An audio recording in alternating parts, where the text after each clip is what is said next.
Bonjour à tout le monde, merci d'être nombreux malgré la techno dans les étages inférieurs.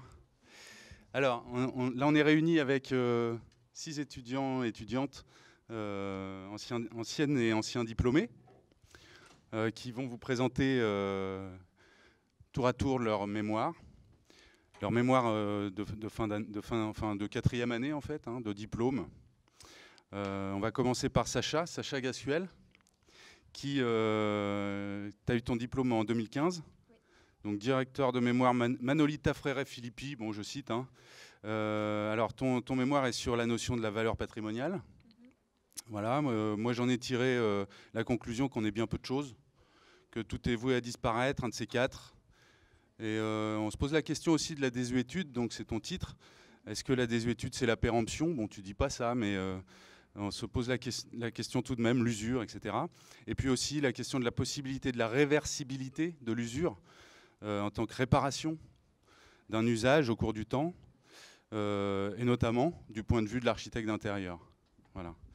Donc Sacha Gascuel, diplôme 2015, mémoire de fin de quatrième.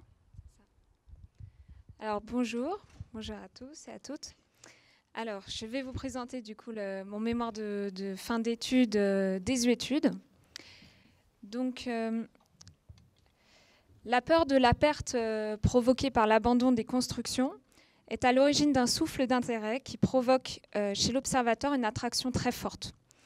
En effet, une architecture n'est jamais totalement abandonnée, elle est constamment visitée, photographiée, escaladée. La désuétude semble lui conférer une nouvelle valeur et stimule l'imaginaire. Lorsque le bâtiment ne remplit plus sa fonction première et laisse place à l'allégorie, il suscite un questionnement sur son devenir, son histoire et son origine. Ce que je trouve intéressant, c'est le moment précis de la déconstruction, juste avant le passage à l'état de ruine où les rebonds sont encore possibles. À mon sens, il y a désuétude tant qu'il y a fonction de protection qui existe encore, de toiture, et qu'il existe une notion liée au vécu et liée à son histoire. L'instant réversible, qui n'a pas encore dépassé cet instant de non-retour, ce cap, ce nouvel état, dans la déconstruction, c'est là que réside le point clé de mon mémoire. Donc dans l'objet désuet, au-delà de l'usage, est intimement lié avec la notion de temps. En effet, quand on regarde la définition du mot désuétude dans le dictionnaire, on va relever les termes de moins en moins ou encore ne plus ou bien déclin, qui impliquent une évolution temporelle et rappellent la coexistence systématique de la dégradation et du temps qui passe. Le principal de cette analyse se porte sur la transposition de la fascination romantique à aujourd'hui. Je me pose donc cette question, l'abandon d'un bâtiment et son pouvoir d'attraction lui confère-t-il un nouveau statut? Ayant toujours été fasciné par la survivance d'un bâtiment abandonné, ce mémoire précise ce qui m'anime au regard des artistes et penseurs de notre époque qui perçoivent dans ces bâtiments de géants protecteurs et des grands survivants. J'ai fait le choix de plusieurs exemples représentatifs des 3 axes de réflexion de mon mémoire et qui le constituent. Donc cette passion pour la destruction, à la vue de la décomposition de la matière, sous forme de blessures par exemple, doit son origine à la période romantique du XVIIIe siècle. Blanchard, qui est ici, dont on a une illustration ici de la tour de Soyon, qui a été faite en 1835, est l'interprétation de la collision d'un monstre de vent et de foudre face à un mastodonte de pierre qui a été construit par les hommes et qui pourtant apparaît vraiment affaibli. Après un combat. Cette illustration apparaît comme l'étude d'un archéologue qui vient établir un constat des lieux, inéluctable état des faits après la puissance destructrice de la nature qui reprend insidieusement ses droits. À cela s'ajoute la curiosité et l'intention de mieux comprendre l'altération progressive de la matière et des environnements de vie. En découle aussi une prise de conscience de notre fragilité dont on parlait et l'impossibilité d'une maîtrise du temps qui passe. Une conscience émerge massivement des esprits artistiques. Donc plus récemment, un exemple plus récent, au travers des démarches rétrospectives, la désuétude apparaît aussi comme un aide-mémoire. Donc c'est la deuxième partie de mon mémoire. Un exemple plus récent, donc avec cette maison victorienne, qui est d'un quartier londonien, qui a été moulée par Rachel Whiteread en 1993, lorsque cette maison était encore à l'état d'abandon et avant destruction. Donc cette œuvre renvoie directement à l'identité des souvenirs par l'empreinte et par l'inversion des codes et des espaces intérieurs et extérieurs. L'imaginaire ainsi stimulé empêche l'oubli et la familiarité avec ces maisons individuelles nous renvoie à une image souvenir de notre propre vécu que l'on se crée. Donc voici 2 citations que j'ai choisies pour appuyer mes propos. Donc, en se souvenant de quelque chose, on se souvient de soi. La mémoire est du passé et ce passé est celui de mes impressions. En ce sens, ce passé est mon passé. De Paul Ricoeur dans La mémoire, l'histoire et l'oubli. Donc une autre œuvre qui appuie la notion d'aide-mémoire dont je parlais, c'est l'œuvre de J.R. sur Ellis Island. Donc c'est un collage qui a été réalisé en 2014 qui permet de faire revivre la mémoire d'Ellis Island et de ces millions d'immigrants qui sont passés par là et qui ont séjourné. Donc le choix de l'implantation dans la partie abandonnée de l'île nous renvoie à une temporalité qui est propre à cet espace et permet de nous constituer mentalement les événements passés, la présence de ces gens qui ont formé les États-Unis d'aujourd'hui. L'intérêt est d'exprimer en images l'instant présent d'observation et l'imaginaire qui en découle là où le temps finalement devient espace. Il peut aussi s'effectuer un transfert d'émotions entre le vécu et l'imaginaire par la simple présence d'un bâtiment sans intervention particulière d'un artiste, comme par exemple l'hôtel Saint-Georges qui est préservé au cœur de Beyrouth, criblé de balles et carbonisé aujourd'hui, ayant survécu au bombardement de la guerre du Liban. Il est le survivant qui livre son histoire comme un symbole fort à transmettre aux générations nouvelles. Le propriétaire a fait ce choix, comme symbole pour l'hôtel, de le conserver tel qu'il est et de conserver son bâtiment comme support de messages politiques dont on voit Stop Solidaire, qui va à l'encontre des travaux de rénovation entrepris par la ville. Donc son message est vraiment fort, c'est ne pas oublier, garder la mémoire de par ces survivants qui fascinent. Parce que depuis que l'hôtel est dans cet état, la piscine et ses environs sont bien plus fréquentés qu'à l'époque où l'hôtel était encore en fonctionnement. Donc j'ai choisi pour vous cette citation de Marguerite Yourcenar pour représenter ma 3e partie de mon mémoire. À la beauté telle que l'a voulu un cerveau humain, une époque, une forme particulière de société, elles ajoutent une beauté involontaire, associée au hasard de l'histoire, due aux effets des causes naturelles et du temps. Donc Marguerite Yourcenar, Le temps, ce grand sculpteur. Au sujet de la beauté et de la notion de temps, on retrouve cela dans le travail de Anne et Patrick Poirier, qui vise à compresser le temps en un instant catastrophe sous forme de maquette. Donc ils se servent de la temporalité immédiate de leurs travaux pour asseoir un voyage intellectuel transportant l'observateur d'un moment présent d'observation à un autre à la manière d'une fiction.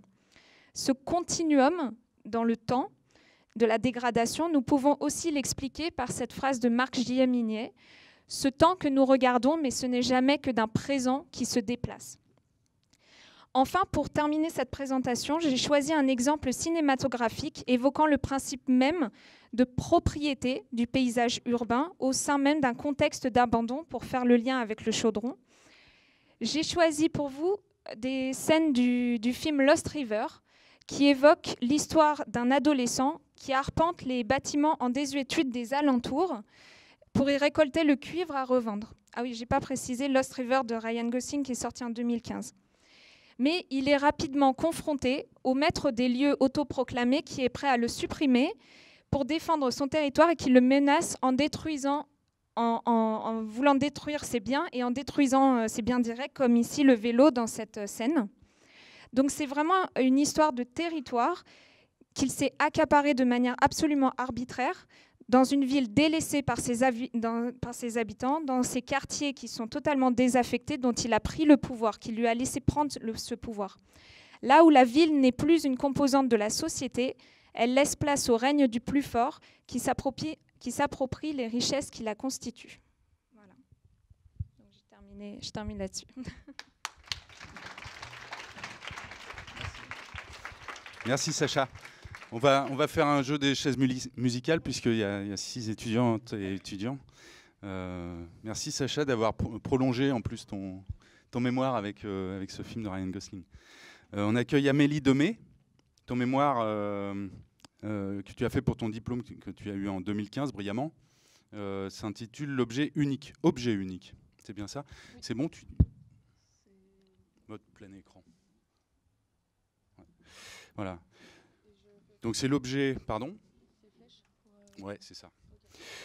Oui, alors la direction du mémoire, c'est là encore Manolita, Frère et Filippi. L'objet abordé selon, dans ce mémoire, selon qu'on le conçoit en série ou en pièce unique, et selon la perception qu'en ont les utilisateurs propriétaires. Voilà.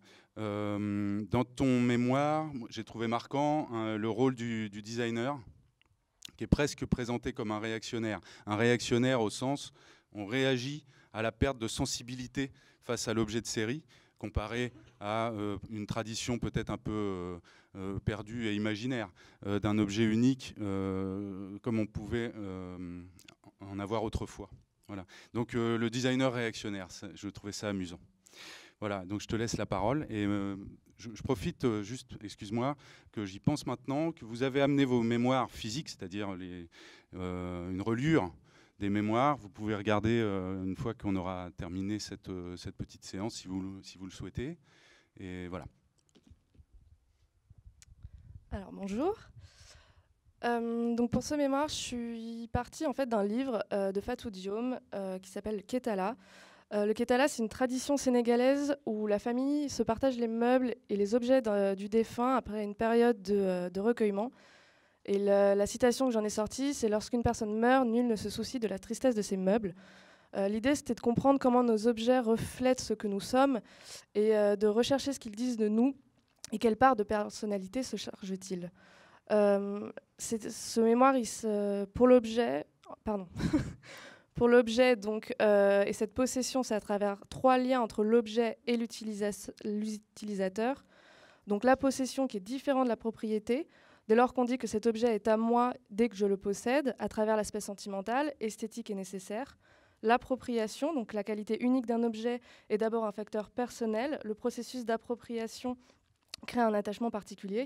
Et l'indistinction, l'objet en contact, lors qu'il entre en contact entre nos mains, est différent de son semblable, au même titre que c'est mon stylo et pas celui d'un autre.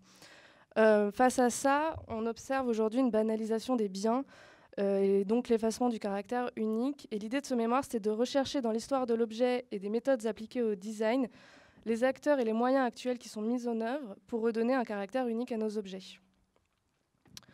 Donc j'ai choisi en première partie de traverser un peu l'identité de l'objet et de son histoire. Le premier objet qu'on possède, en fait, c'est le doudou, ça s'appelle l'objet transitionnel, et c'est le premier objet qu'on distingue à partir de 12 mois de son corps, du reste du monde et de sa mère, puisque ce passage, en fait, marque avec l'acceptation du doudou, marque le lien rompu qui est avec la mère pour un objet étranger. Donc le constat actuel, c'est que la consommation, elle engendre un désenchantement et de la spontanéité envers nos objets du quotidien. On a une dépersonnalisation de ces objets. Et nous acquérons finalement autant que nous jetons. Et l'objet en série, en fait, est lié à notre mode de vie, à une tendance à suivre qui est tout aussi éphémère. Donc, d'une certaine manière, c'est comment retrouver l'aura de l'objet dont parle dans ses textes Walter Benjamin. En effet, la durée de vie de nos objets est de plus en plus courte, donc le processus d'appropriation aussi. Et on a perdu finalement cette rareté, cette aura avec la reproduction industrielle. Face à ça, ont émergé des mouvements et des artistes contestataires, donc notamment Paul McCartney et sa Chocolate Factory qui dénoncent l'industrialisation, où en fait il produit des figurines en chocolat à l'infini. C'est un objet qui est éphémère et qui va être mis en série.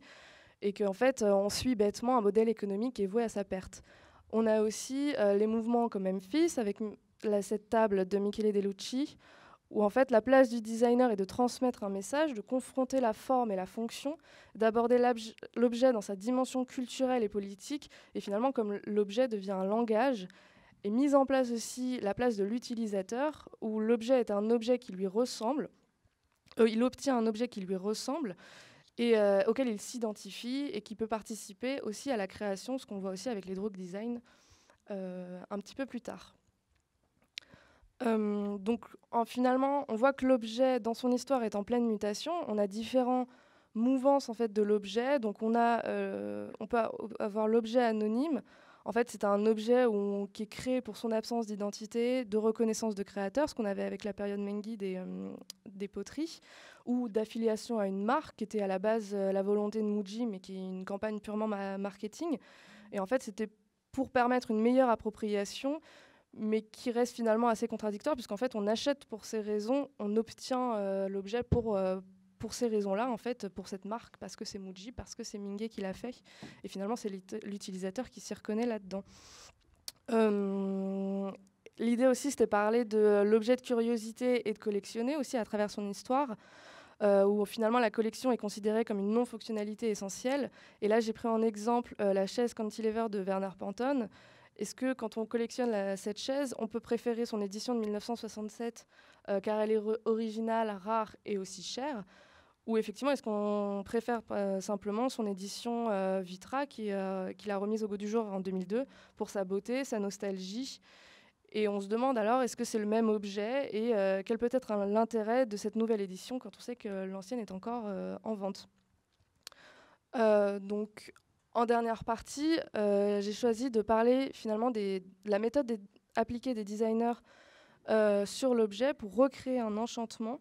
Donc le designer qui est comme un geste créateur et qui est ancré dans sa société et qui est réactionnaire, et l'utilisateur qui va être comme acteur de l'objet. Donc l'objet aujourd'hui utilise les sens, le geste, la contemplation, la mémoire, l'espace. Ça peut être un objet qui peut présenter un autre objet pour collectionner des objets, donc comme le projet de Curiosity Object, qui en fait est une lampe dans laquelle on vient positionner des objets de son choix pour les présenter comme une vitrine miniature.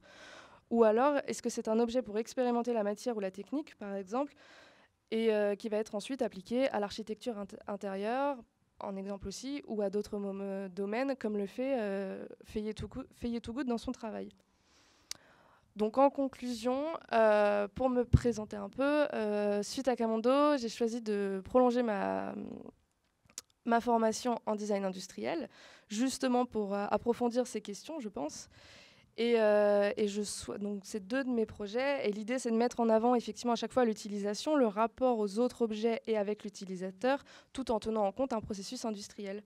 Donc un des projets, c'est donc une série d'étagères qui utilisent à la fois les procédés industriels, donc qui utilisent en fait du multipli d'aviation et des techniques utilisées pour le bois. Donc en fait, c'est du multipli qui fait à peine 0,8 mm d'épaisseur. Donc l'étagère est très légère et à la fois très résistante. Et l'idée, en fait, c'est que c'est une série de petites étagères où on vient présenter un peu comme un mini tableau ces objets. Et le deuxième projet, ce sont des savons qui utilisent un procédé d'extrusion, donc qui peut être industriel ou semi-industriel. Et l'idée là, c'était de travailler sur l'utilisation du savon sur différentes parties du corps et aussi de valoriser l'aspect éphémère de ce matériau. Voilà, merci. Merci. Laure, donc c'est le jeu des chaises là à nouveau. Sur l'objet unique par rapport au designer, c'est pas tout à fait le propos de ton Amélie, de ton mémoire, mais c'est vrai qu'on voit beaucoup de designers aspirer un petit peu au statut d'artiste et revenir à une préoccupation de l'objet sensible, et donc par excellence l'objet sensible c'est un objet unique, enfin en tout cas dans l'imaginaire collectif, et on peut se demander aussi s'il n'y a pas là une manière de raccrocher le marché de l'art de la part d'un certain nombre de designers. On voit que c'est pas ta démarche, puisque tu nous as montré ces projets qui sont au contraire de l'ordre du design industriel. Alors, ouais, je veux bien. Alors Laure Gravier, tu as obtenu ton diplôme en 2016, tu as été dirigée pour ton mémoire par Anne Bonny. Voilà, donc tu as traité du phénomène de la collection. Donc là, on est bien dans le propos du chaudron. Hein. La possession, d'ailleurs, aussi, qui n'est pas exactement synonyme de la propriété. Donc la question se pose de la frontière entre l'art et l'architecture, c'est-à-dire la façon dont les collectionneurs vivent leur collection, comment l'art entre dans leur demeure. Voilà, c'est un mémoire autour de ces questions. Donc Laure Gravier. Salut à tous. Du coup, moi, comme Bernard l'a expliqué, j'ai travaillé sur la collection et comment on collectionne l'art contemporain et comment on habite avec l'art contemporain. Et collectionner l'art contemporain soulève bien des enjeux, car le collectionneur il décide d'avoir un vrai rôle dans un art qui est en train de se faire. Bien souvent, les collectionneurs sont les amis des artistes et ils leur apportent aussi un soutien dans la production, dans la diffusion de leur travail. La collection, elle apporte un statut à ceux qui la possèdent et elle se veut être un ensemble cohérent. Elle est également une sorte de prolongement de l'individu, un autoportrait. La maison, c'est donc le cœur de l'intimité du collectionneur. L'art est mêlé à la vie, les œuvres constituent un écosystème et entrer dans la maison du collectionneur, c'est être confronté au portrait d'un regard et à une mise à nu du collectionneur. C'est donc sur cette maison du collectionneur que je me suis particulièrement intéressée et je me suis demandé alors quel pouvait être le rôle de l'architecte dans la création de cette maison et quelles étaient les limites de l'architecte, dans le sens où c'est toujours la collection qui prime sur l'architecture. La maison doit servir d'écrin et doit permettre de donner à l'ensemble de cette collection une lecture cohérente. Et c'est justement cette œuvre qui sort du cadre institutionnel comme on la connaît dans les musées et qui se retrouve au cœur de la vie qui m'a intéressée. Du coup, j'ai organisé mon mémoire en 3 chapitres derrière la porte, ce qui me permettait un peu de venir m'approcher du collectionneur. Et pour cette étude, j'ai rencontré beaucoup de collectionneurs qui m'ont ouvert les portes de leur maison et pour certains de leur fondation. Et toutes ces rencontres m'ont permis de comprendre un peu comment fonctionnait tout cet écosystème qui est un univers très particulier, parce que c'est un univers qui dépend complètement du marché de l'art, où parfois on a du mal à faire la distinction entre collection et spéculation. Quel était le rôle des artistes, comment la collection pouvait donner un statut aux collectionneurs, dans le sens où la collection, exposer sa collection, c'est s'exposer soi-même, c'est parfois montrer qu'on a de l'argent, parfois montrer qu'on a du goût. Toutes ces questions-là, c'était les premières questions qui m'ont permis d'approcher ce personnage un peu fantasque qu'est le collectionneur. Blablabla. Le deuxième chapitre, c'est dans la maison. C'est le moment où j'ai pu ouvrir la porte et où j'ai rencontré, j'ai compris comment fonctionnaient les œuvres dans la maison. La résidence du collectionneur, c'est un vrai enjeu pour l'architecte. Et l'ensemble des exemples que j'ai étudiés et les rencontres que j'ai faites ont mis en avant le travail de la lumière, de l'accrochage, de la juste balance entre l'art et la domesticité, parce qu'on n'habite pas avec des œuvres comme... Habiter avec des œuvres, c'est pas la même chose que voir des œuvres dans un musée. Et ça a également soulevé beaucoup de questions comme qu'est-ce que ça signifie d'avoir de l'art dans une chambre à coucher, quel est le rôle de la bibliothèque, comment on expose avec les nouveaux médias. Je ne fais pas du tout les choses dans le bon ordre, mais c'est pas assez bien préparé, pardon.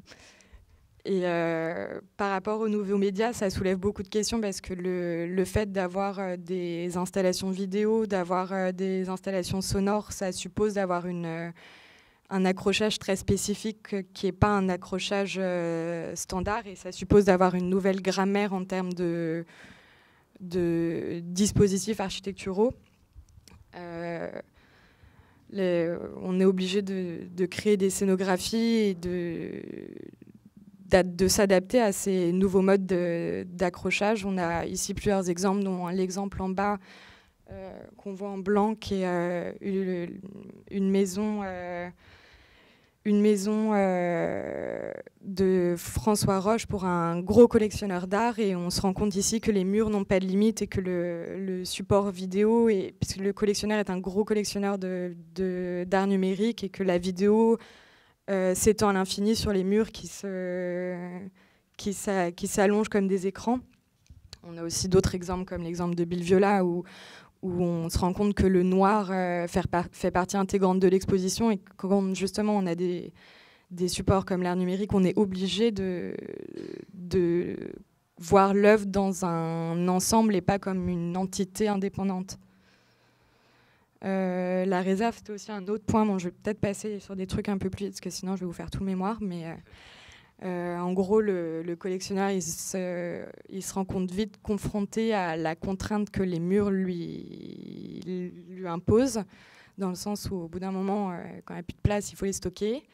Et ce que j'ai trouvé intéressant, c'est que beaucoup des collectionneurs m'ont dit que la réserve, c'était aussi un endroit où ils aimaient y aller, parce que c'est un endroit où, vu qu'on est obligé de ranger les œuvres pour hiérarchiser au maximum l'espace et le rentabiliser, les œuvres se retrouvent à côté d'autres œuvres, et ces rencontres font naître des moments un peu magiques, et ça donne naissance aussi à des expositions, comme une exposition qui a été faite plus tard à la Maison Rouge par Antoine de Galbert, qui a été inspirée justement de ces rencontres fortuites entre les œuvres.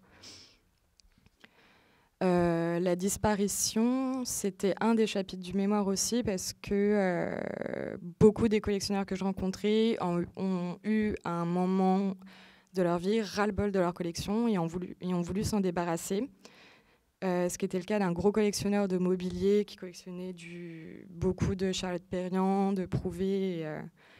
Et un jour, il s'est débarrassé de tout ça, il s'est senti beaucoup mieux, et ça a été le point de départ de ce chapitre-là. Et je me suis rendu compte que les artistes travaillaient aussi dans cette voie-là, comme Daniel Buren, qu'on voit en haut à droite, où il est parti du principe que l'œuvre n'était plus l'accrochage, mais le désaccrochage, et ce qui restait était que la trace de cet accrochage, ou Michel Verjus, qu'on voit un peu plus bas, avec ce cercle lumineux, où les œuvres ne sont que des points lumineux, et c'est là qu'on se rend compte que l'œuvre est dématérialisée, ce qui est d'autant plus difficile à mettre en scène et à collectionner.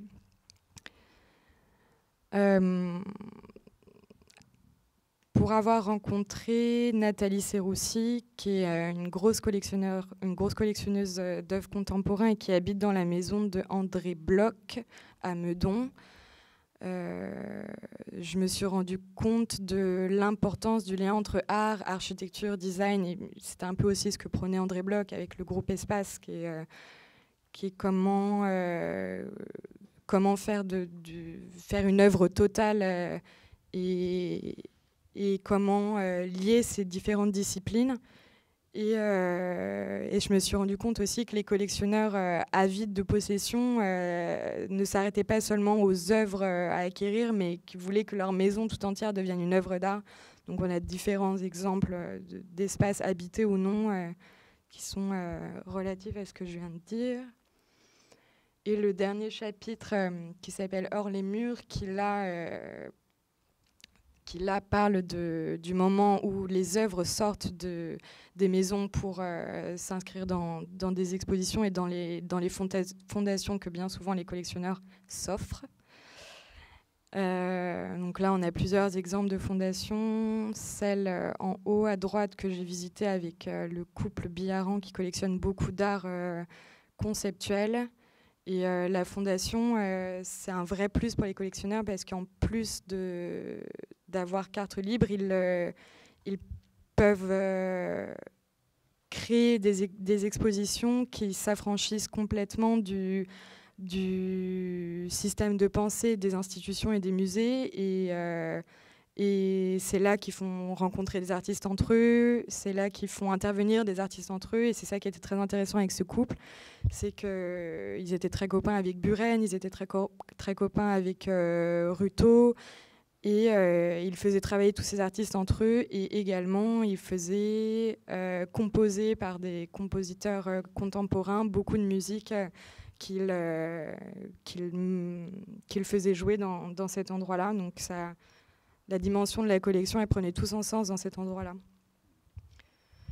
Et enfin, dernière question qui est exposée, parce que quand on expose sa collection, on se demande si il est plus important d'exposer le regard du collectionneur, si c'est plus important d'exposer l'œuvre en tant qu'objet unique, ou si c'est l'artiste qui doit primer. Donc, il y a encore là plusieurs exemples à donner, comme cette exposition, une des premières expositions à la Maison Rouge, qui consistait à prendre 16 intérieurs de collectionneurs et de les exposer tels quels comme des pièces à vivre et de les montrer au public, donc comment on vit avec une collection. Donc voilà pour l'ensemble de mon mémoire. Et Et pour la petite histoire, moi, je voulais absolument continuer à travailler dans ce sens-là, parce que ce qui m'intéressait vraiment, c'était de faire ce lien entre l'architecture, le design et la collection. Et maintenant, je travaille chez Pierre Jovanovic. Et du coup, le principal fond de travail de mon patron, c'est de bosser pour des gros collectionneurs d'art contemporain. Donc, depuis 1 an maintenant, je suis amenée à bosser avec Daniel Buren, Claude Ruteau, Kawamata, et c'est vraiment une expérience super riche que de se poser ces questions de comment on vit avec l'art et comment on fait de tout ça un beau mélange. Voilà.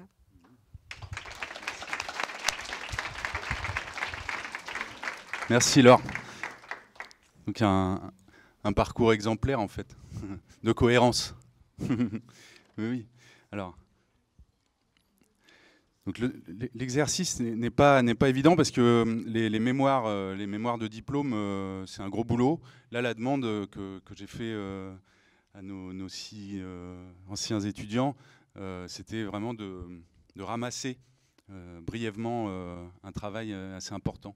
Donc Philippine Gallet de Saint-Orin, ton mémoire s'intitule « Quand l'architecte appréhende le bidonville ». Tu as obtenu ton diplôme en 2007, ça fait pas longtemps. Le mémoire sous la direction d'Aurélien Lemonnier. Tu fais le constat de l'existence et de la prolifération des bidonvilles dans le monde, alors en particulier en Thaïlande. Tu poses la question de la résorption de ce problème urbain et tu examines les propositions architecturales présentes et passées et tu envisages le développement d'une architecture spontanée, participative et collaborative, notamment avec une rencontre avec une architecte thaïlandaise. Voilà.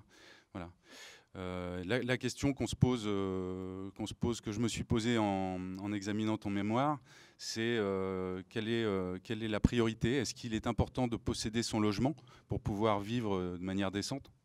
Ou est-ce qu'il est important de pouvoir avoir l'usage d'un logement? C'est pas tout à fait la même chose.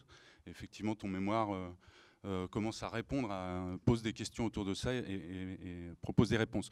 Donc tu fais une présentation rapide de ton mémoire et Philippine a fait un petit film de 5 minutes qu'on va regarder après, qui est très très bien. C'est un petit documentaire. Voilà.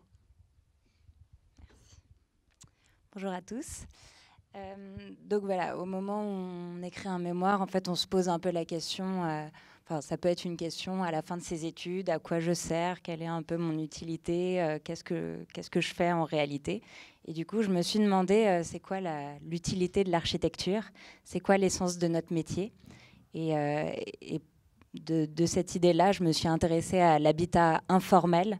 Donc, par informel, on entend le logement spontané, l'habitat précaire, tout ce qu'on peut trouver dans les bidonvilles.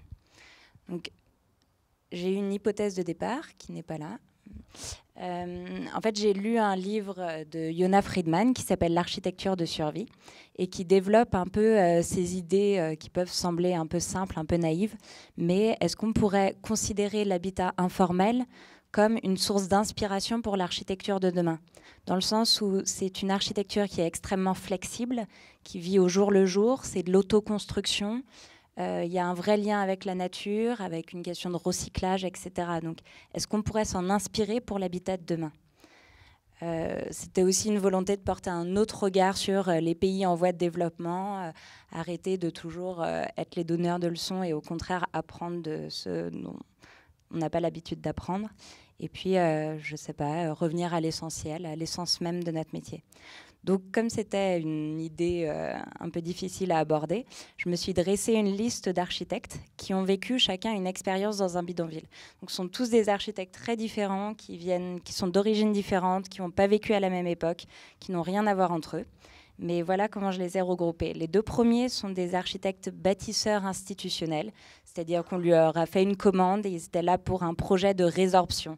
Et ils se sont inspirés du bidonville ou de la ville traditionnelle. Donc c'est Roland Simonette en Algérie et Raj Rewal en Inde. Les 2 architectes suivants sont des architectes théoriciens qui, par leur expérience du bidonville, ont vraiment réfléchi à la question de l'habitat précaire comme des moyens de penser la ville du futur. Donc Yona Friedman, que vous connaissez peut-être. Et puis Rem Koolhaas, on ne le sait pas énormément, mais il a énormément étudié une ville qui s'appelle Lagos, au Nigeria. Et donc, il s'y est rendu régulièrement lors de toute son évolution. Et puis, il a écrit 2-3 choses dessus. Et puis, les 3 derniers architectes sont ce qu'on appelle des architectes de communautés denses. Eux, ils ne veulent pas utiliser le mot bidonville. Parle de communauté dense. Il repense la question du bidonville, le rôle de l'architecte et surtout le processus de conception en incluant totalement la communauté dans le processus de projet. Donc, c'est Christophe Hutin qui s'est longuement rendu à Soweto, près de Johannesburg, en Afrique du Sud, Alessandro Aravena, qui a travaillé au Chili, et Patama Ronrawik, qui est une architecte thaï. Donc, j'avais des amis qui étaient en stage chez Patama Ronrawik à Bangkok et qui, du coup, travaillaient la moitié du temps. Elle travaille pour des projets assez classiques pour la classe moyenne à Bangkok.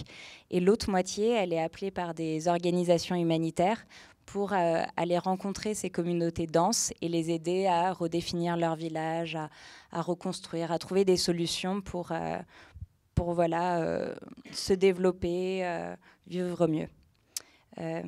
Et donc je me suis rendue en Thaïlande, j'ai filmé, je l'ai interrogée, et puis je me suis rendue avec elle dans un bidonville. J'ai confronté en fait toute cette expérience théorique qui est aussi l'expérience de l'école. On aborde l'architecture par le projet d'architecture, donc c'est une manière pour nous de l'aborder, mais en fait il y a plein de visions différentes, et la vision qu'elle a, c'est pas de prendre, mais elle va le dire dans la vidéo, c'est pas de prendre et d'interpréter la volonté du client. C'est beaucoup ce qu'on fait à l'école, il me semble. Quand on a un projet d'architecture, on imagine ce dont a besoin le client. Elle passe vraiment tout le temps du projet avec le client à concevoir le projet. Donc voilà, ça posait plein de questions de légitimité, de moi, mon rôle ou ma position en tant que jeune occidentale, me rendre dans un bidonville, voilà, c'était délicat, plein de choses comme ça. Ça a été super intéressant. Donc, je vais vous montrer ce film.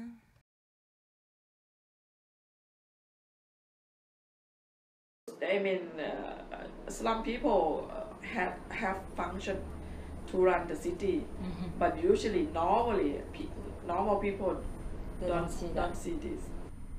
Because I asked many times, if I ask all the slum in Bangkok go on strike, what's going to happen?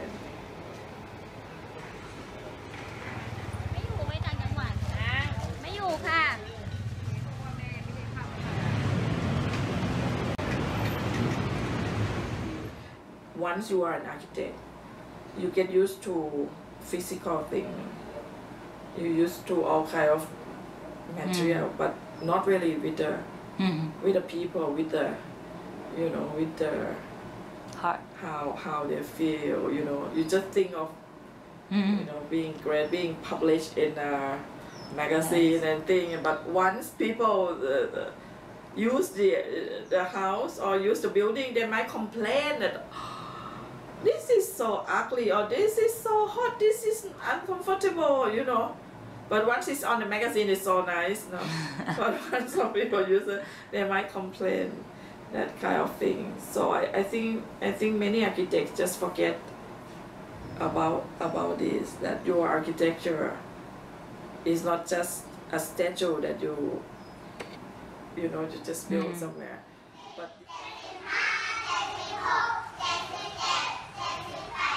they don't realize that, look, who you cannot afford eating, for example, having lunch in a restaurant every day in Thailand.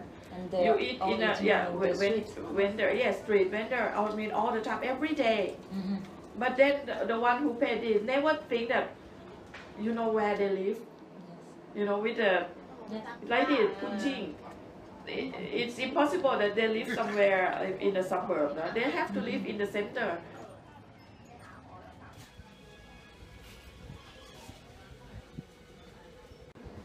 This kind of thing, or even the guard, security guard, the big building, the cleaner in the high rise. Nobody realized. Nobody never think or never question where they live.